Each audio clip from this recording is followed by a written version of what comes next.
The Off the Charts Football Podcast is brought to you by MyBookie.ag.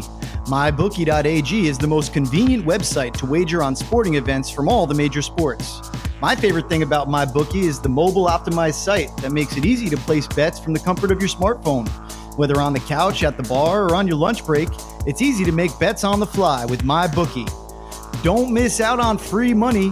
Join now with the promo code OFFTHECHARTS and MyBookie will match your deposit with a 50% bonus. That's promo code OFFTHECHARTS, one word, to activate the offer. Again, visit mybookie.ag today. You play, you win, you get paid.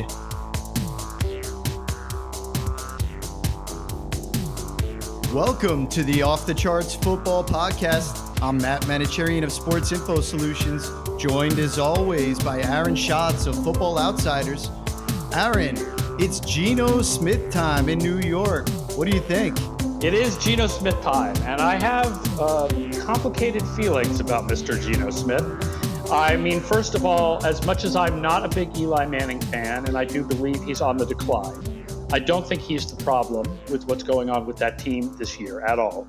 I do understand the idea that you need to sort of see the quarterbacks of the future, but that basically is a statement that he's gone. And I don't think that they handled it very well as far as, facing the public with it. And I think if you want to look at the quarterbacks for the future, you want to look at Davis Webb. We know what Geno Smith is.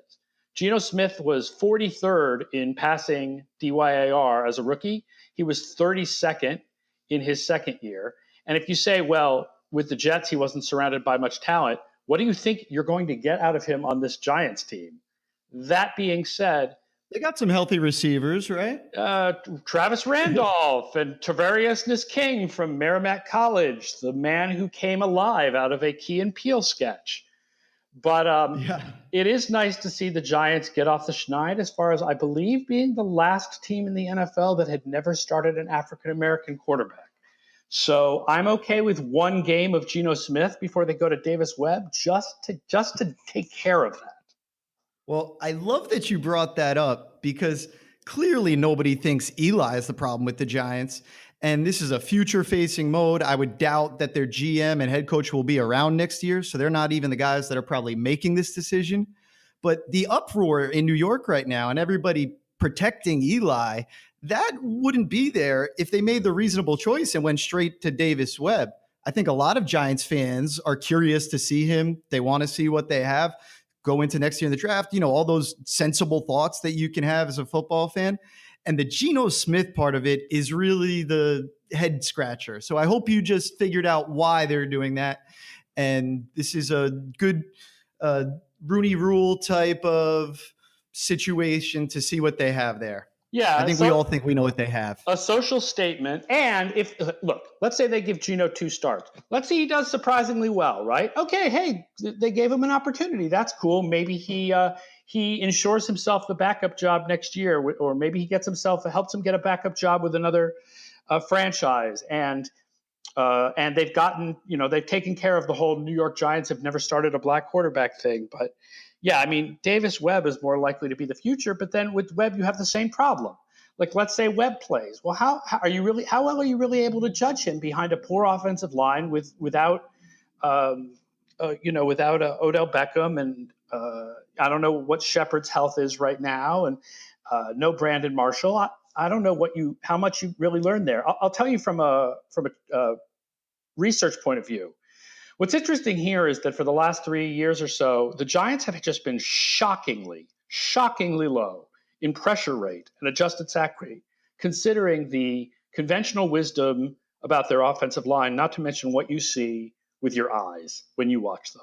And the reason is that offense getting the ball out so quick and Eli Manning getting the ball out so quick. Well, what happens when you throw a different quarterback behind that same offensive line? Are they going to continue to have a low pressure rate? Here's my theory. No. My theory is the Giants are going to have a huge high pressure rate for the next 5 games. Very interesting, and I agree with you there. I think that Eli, so I'm a little bit different in terms of, I think Eli could still play. I think if you put him behind an offensive line, Eli, for example, if he was on the Jaguars, they would be my favorite in the AFC to go to the Super Bowl. So I don't think he's as done as you necessarily do, but I don't think we're far off in terms of what we think there. But the offensive line has been awful. And I think that the pressure rate stuff, like you said, it definitely comes down to the way that they play. And it's all been a really bad fit for Eli's skill set. He's a guy that is down the field, wants to get chunk yards, big armed. He's a Manning.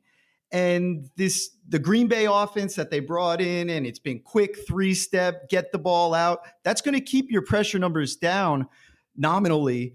But when you look at the percentage of 5 and 7-7 drops, and then when they're getting pressure-wise in those situations, it paints a completely different picture. I will say that, I mean, he's a Manning, but the other Manning could both throw short timing routes and deep routes. He could do everything.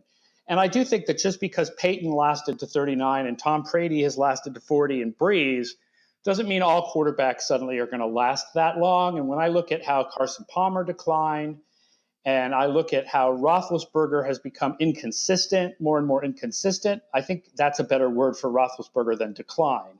And Phillip Rivers has declined a bit. I think the idea that Eli Manning has declined makes sense. I mean, can he start in this league again next year for another team? Yeah, he can start for another team, but he's not going to be. He's going to be an average starter at best. But he'd be better with more talent around him. No question about it. Right. Okay. I think we came to an agreement there. Let's move forward and talk about an interesting stat that we pulled this week. And we wanted to give some love to the guys that may not get home with a sack. They might get credit with the pressure on one of these plays or not. But who are the defensive players that draw the most holding penalties against them? And number one in the NFL is a tie between Melvin Ingram of the Chargers and Grady Jarrett, the defensive tackle of the Falcons, with 6. Both of these guys have 6 holds against this year, and that leads the NFL. There are 4 guys with 5. Gerald McCoy, Olivier Vernon, Junior Gillette, and Khalil Mack, they all have 5 holds against. So the way I think about those is essentially a hold against is equal to a sack. A sack's a little bit better for the defense because you have the loss of down element that comes along with it. But if you've gotten in, you send them back 10 yards and replay the down. That's about as much as you could produce, especially because you can't control if somebody else is going to hold you. And that brings me to Everson Griffin, league leader with 12 sacks. But he has 3 holds drawn against this year, which brings his total to 15 and extends his league lead. So really impressive work there by Everson Griffin, both getting home and drawing the holds against. Now, I would ask you a question about this. So we used to track this with the Football Outsiders charting project, and then we switched charting over to you guys, and you guys are tracking this now. When you count holds drawn, are you only counting pass rushing? Or is this count only pass rushing? This does not count only good point. We can split that out. Right. Yes. So there actually are 3 different kind of holds drawn, just like there's 3 different kinds of blown blocks when we count blown blocks. First is pass rushing, the second is running, and the third is screen blocking or, otherwise downfield on a pass play. Now, my guess is if Everson Griffin has 3 holds drawn, they're probably all on pass rushing plays. But Grady Jarrett's, for example, I would bet some of those are on running plays. But it is a good idea.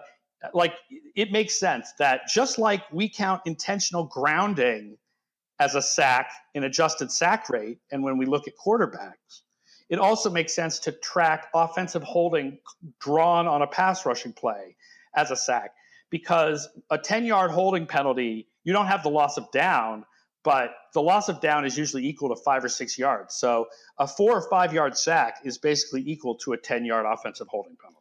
Sounds like we might have stumbled on something that we can include in our charting data as we put it on sale again next year. We can include the intentional grounding and the holds on passing plays numbers and add that into our sack count along with our pressures numbers and learn a little bit more about these defensive players. So I'm making the decision right now. Look forward to that next year. It'll be in your Sports Info Solutions Football Outsiders charting data. I should remind everyone, by the way, before we talk about the most important games of the week, Obviously, the charting data is available at Football Outsiders to get all this cool Sports Info Solutions charting data that we talk about here. Things like cornerback coverage, things like drops, play action, broken tackles, pressure rates. It costs $30 for a one-year subscription. But we're also doing a special subscription for people who want the weekly fantasy football projections just through the end of the year. It's a special $10. That's all, $10 for a subscription to the Sports Info Solutions weekly fantasy data through the end of the year. That gives you the fantasy playoffs, and it gives you, if you're a DFS player, it gives you all the way through the NFL's playoffs through Super Bowl 42. Most of the times we sell these subscriptions, they're for a full calendar year, but this is just through Super Bowl 52. So go to Football Outsiders and you can get that for $10 for the next 2 months. It's a really good deal and a chance to check out what the weekly fantasy projections are like when you get that subscription from Football Outsiders. Yeah, if you're thinking about signing up for next year, this is a great opportunity. $10, and you can see what you're getting, and you can put it to use. Win your fantasy league, win your DFS, or just be smarter than the people you watch games with. Absolutely. Let's talk about the most important games of the week. The most important game for the playoffs is Detroit at Baltimore, because that AFC wildcard race, is kind of close with not a lot of teams. Now we have 7 teams with winning records. Last week it was like 5 teams with winning records. Baltimore is in 86% of the time with a win, 65% with a loss. Detroit, which is in that really close NFC wildcard race, are in the playoffs 40% with a win, 16% with a loss. Interesting matchup here. One thing that I noticed was, okay, Stafford's going on the road. He's going to be playing outdoors, doesn't do it so often. So we took a look, and he's actually leading the league in passer rating in 3 outdoor games this year that he's played in. Now, those games are against the Giants, the Packers, and the Bears. So we're not talking about the juggernauts of the league right there. However, it's worth mentioning, if there was any question Stafford going outside, so far this year, there hasn't been a better quarterback. Yeah, it's interesting. Obviously, the Ravens are so much better on defense. The Ravens are the number 1 defense in the league right now by DVOA. And I'll tell you who's interesting to look for here. The Ravens are awesome against basically every type of receiver. All the wide receivers, they're good at shutting down running backs in the passing game. They're bad against tight ends. They're 28th in the league against tight ends. So I know that Eric Ebron frustrates Detroit fans to no end, but this could be a big Eric Ebron game. We've been waiting for about, 3-4 years now? I think we've been waiting since Eric Ebron came out of his mother's womb for a big Eric Ebron game. Yeah, he's pretty. But yeah, this could be it. This could be the game. Well, we've seen crazier turnarounds with the likes of Nelson Aguilar this year. So maybe he can put something together and develop a little bit more of a career. You know what? Just thinking about him makes me want to bring up, I noticed when I was looking at some pass rush stats today that Barkevious Mingo, he's actually one of the guys that was really high on our list. Oh, it was when we were looking at holds drawn. Mingo has 4 holds drawn against this year, which ties him with a bunch of guys for about 7th in the league. So I wasn't planning on mentioning that, but speaking of busts. Well, I will say also Dante Fowler has been very good for Jacksonville this year, and Dion Jordan has been passable when he's played for Seattle. So sometimes busts do kind of unbust down the line. That's an interesting thing that can happen sometimes. It's one of the reasons why quarterback busts are worse than other positions. Because at other positions, if you bust, you can still work your way back into the league through playing a role, like a supplementary role. But if you're a quarterback, you're either starting or you're not starting. So if you bust, you usually don't get that second chance later on. Yeah, not contributing on special teams or anything. Right, or in a pass rush like a rotational defensive line role, like what Dion Jordan is doing now in Seattle. Right, doing the things that you can do as opposed to talking about just what you can't do, as we like to say in scouting. I will say that if I can summarize Baltimore for you with one set of stats here, the Baltimore Ravens are the number 1 defense in the league, and they're the number 1 defense in the league on first down. And they are the last place offense in the league on first down. That is like the Ravens in a nutshell. On first down, when you get to dictate your play call, because it's pretty much always going to be 1st and 10, it's the same situation, and you dictate, they're the best defense and the worst offense. It goes to show you that they are very good at defense and very poor at offense. This is a Harbaugh team, former special teams coach. I think you mentioned last week that they're in the top 10 in both defense and special teams. Is that They're right? number one. They're number in one. Yeah, and by the way, this is a great special teams game if you like special teams play, because Detroit is number 3 in special teams. Matt Prater is having a fantastic Justin Tucker quality year as far as deep, long field goals go. They've got a return man named Agnew who's really good. The punting is not as good as what Baltimore gets out of Sam Cook, but these are 2 of the top 3 special teams units in the league, with the Rams being the other one. Really a fascinating game here for 2 middling teams that are showing some signs of life, fighting for playoffs in both conferences. Should be an interesting one. I've got one more stat on this that I think is important for people who are looking for Danny Woodhead after his return to do something big. The Lions defense, number 2 in the league against running backs in the receiving game. They're also number 2 against number 1 wide receivers, with Darius Slay having a very good season. But just like the Ravens defense, the Lions defense is horrible against tight ends, 31st against tight ends. So Benjamin Watson could really come into play in this game. Very interesting. We'll be on the lookout for that. Let's go forward to the most important game for Super Bowl odds. Aaron, what do you have there? I am here. I am actually doing today's podcast from the beautiful city of New Orleans, my first ever visit. And this is a mini vacation that was combined with the opportunity to go to Carolina at New Orleans. And little did I know, when I decided to attend this game, that it would be one of the most important games of the season. New Orleans goes to the Super Bowl 18% of the time if they win this game, 10% of the time if they lose. Carolina goes to the Super Bowl 5% if they win, 1.6% with a loss. Basically, if New Orleans wins this game, they've essentially clinched the NFC South. At that point, they win the NFC South 91% of the time. If Carolina can pull the road upset here, then Carolina and New Orleans basically have the same chances of winning the NFC South. In both cases, the Atlanta Falcons still have a 5% chance of winning the division. But for the most part, this game decides, does New Orleans win this division, or is this a tough race for the last 4 weeks? So let's dig a little bit deeper.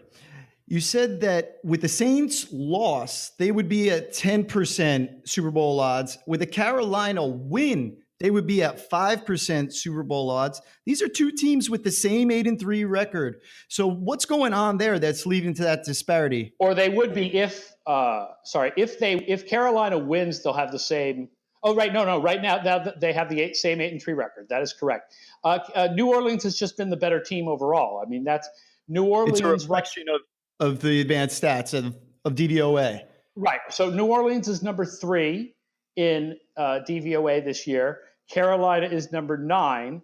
And also their remaining schedule after this game is very different between the 2 teams. I mean, obviously New Orleans has the advantage in this game of being the home team. But then even after this game, Carolina has to play Minnesota still, and both teams go to Atlanta. But the big difference in schedule is Carolina playing Minnesota, because Minnesota is playing so well right now, and that's a good possibility of a loss for Carolina, even though that game is in Charlotte, whereas New Orleans has some easy games. New Orleans still gets to play the Jets at home. You can basically write that one in as a win. So that's those 2 reasons. More to do with the remaining schedule but a little bit also that you think New Orleans is a stronger team, or I should say the numbers do. The numbers think New Orleans is a stronger team and a more balanced team, plus New Orleans gets the Jets. Yep.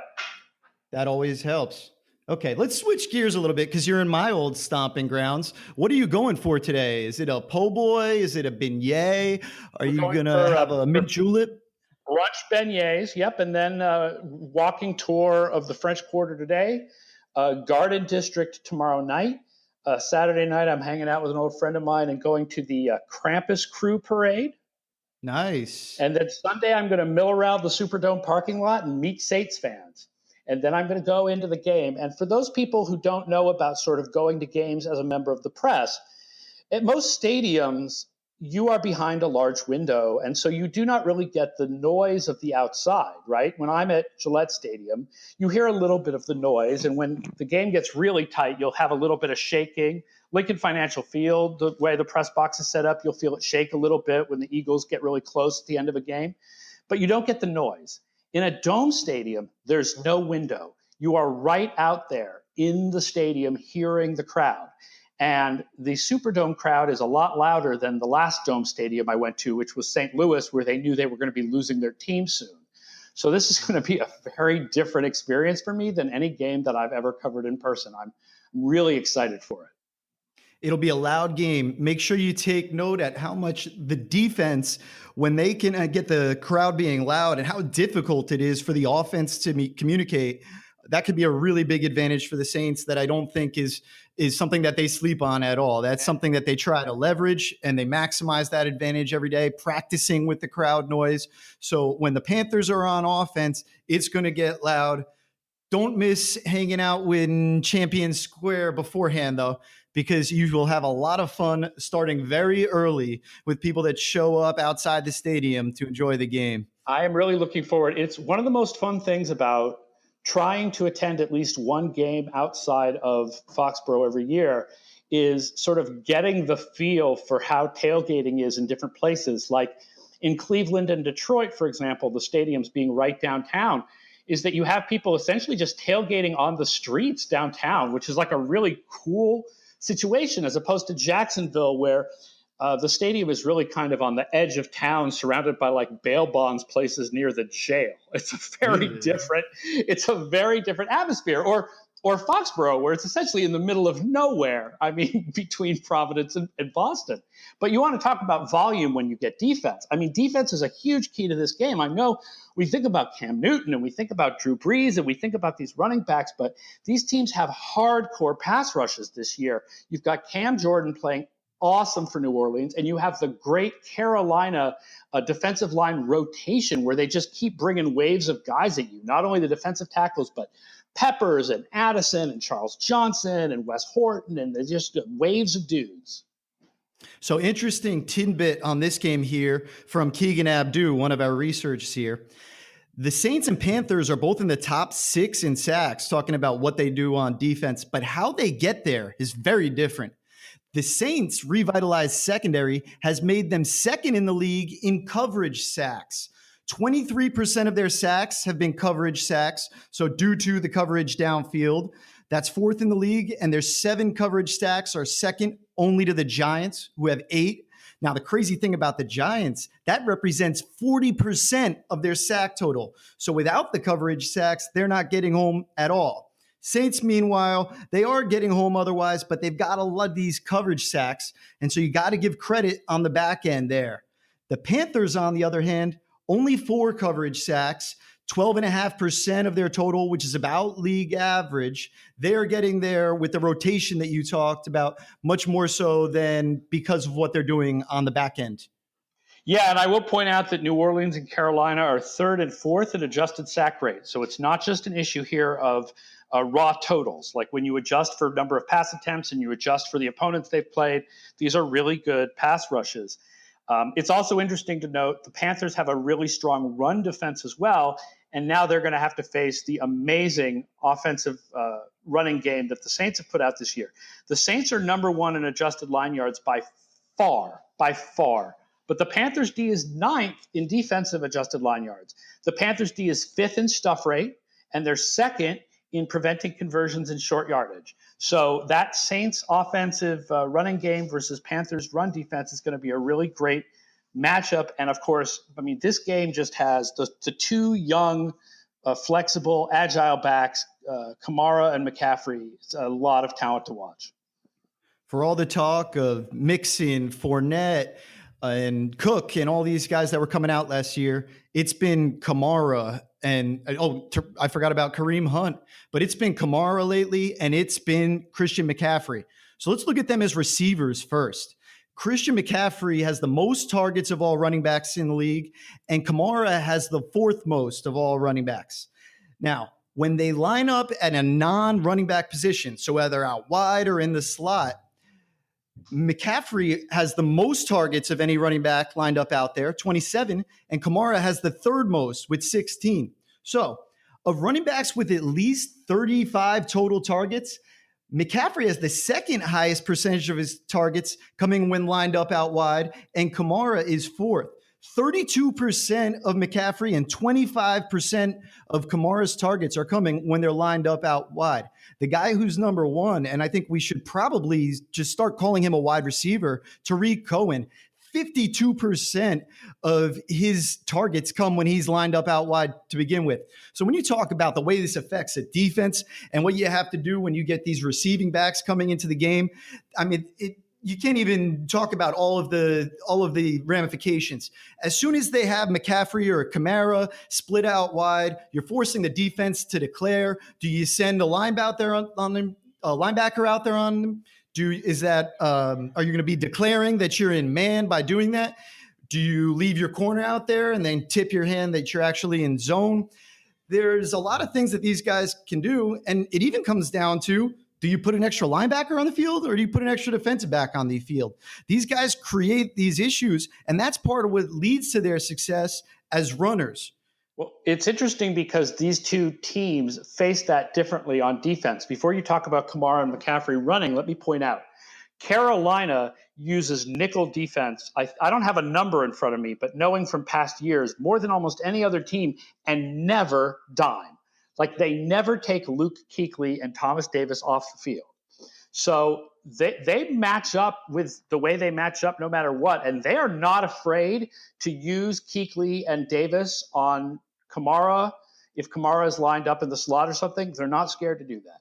Flip it around to the other side. The Saints are doing a lot of this money backer stuff, right? Both Von Bell and Kenny Vaccaro spend a lot of time in man coverage on either tight ends, slot receivers, or running backs in the slot.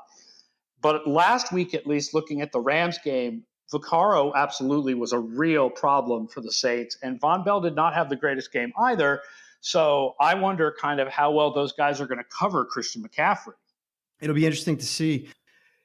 So as runners, these two guys, Kamara is 71 yards per carry, which leads the NFL by a long shot. Aaron Jones is second at 5.3 yards per carry.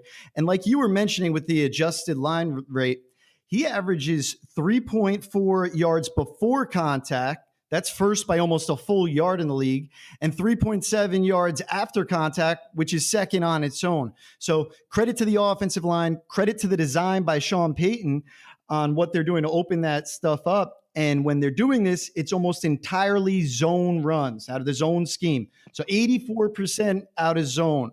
Now, compare that to the Panthers D that they're going to be going up against. Like you mentioned, they're very stout overall, especially in adjusted line yards, 3.89 yards per allowed total against the run, but they've struggled against zone runs. They allow the seventh most zone yards per attempt. It goes up over their usual yards per carry, and most of it's coming after contact.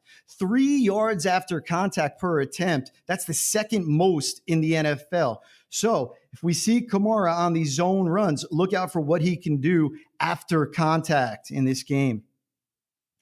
On the other side, I wanted to talk about McCaffrey, and he actually has the lowest percentage of zone attempts in the league. They're running him almost exclusively on power, or I shouldn't say exclusively, but a higher percentage relative to other teams.